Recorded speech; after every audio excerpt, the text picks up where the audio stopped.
5 years with the IPG LightWeld 1500. Here's the real story. I've been using the IPG Photonics Light-weld 1500 for nearly 5 years.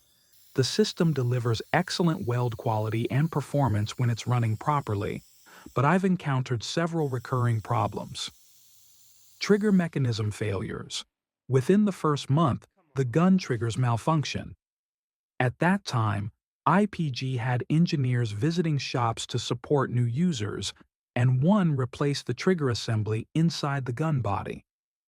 The original design used 3D printed plastic, and the contact button wore out quickly under heavy use.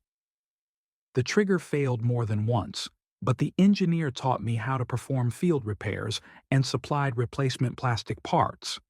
After 2 to 3 years, IPG redesigned the trigger, which has proven more reliable so far. They also provided me with 2 spare sets in case of future failures. Fiber optic cable breakage. Around the 8-month mark, the fiber optic cable broke near the gun due to the absence of strain relief. Because the design required factory servicing, I had to send the entire unit back, which I consider a major design flaw. Laser source degradation. Shortly after the unit was returned, the laser source began underperforming, producing insufficient output to weld beyond 20-gauge sheet metal. This required another repair cycle. Despite these setbacks, IPG's customer service has been excellent throughout. When the unit is functioning, the LightWeld 1500 produces outstanding welds with high performance.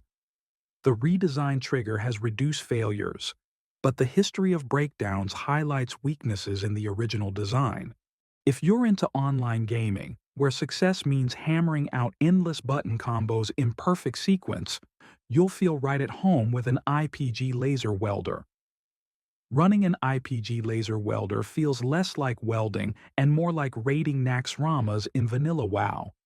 Endless button combos, cooldowns that waste your time, and error codes that wipe the whole run if you miss the timing. I honestly have no clue what the design engineer was thinking. It's not just pressing 2 buttons in order to start welding. They even built in a cooldown. So you're left standing there, wondering, weld or not weld? Meanwhile, workflow time bleeds away. Miss the timing, and error code 028 halts your process completely. Whoever signed off on this idea should be grinding Diablo 4 instead of designing welding equipment. After my 3-page field report made the rounds, some of the design engineers reached out and said they wanted to do a shop visit. Of course, that visit never happened. Later, one engineer actually called me and said, "I hear you requested a field visit." I had to laugh.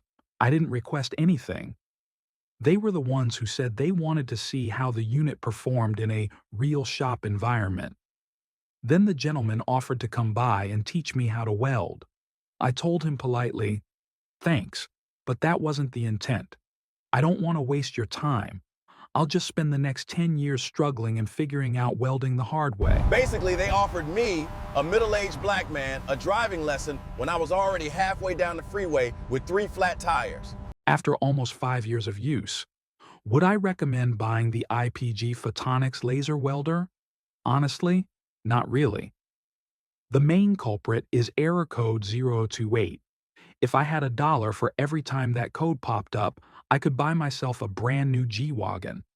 I'm not here to play piano on a trigger sequence.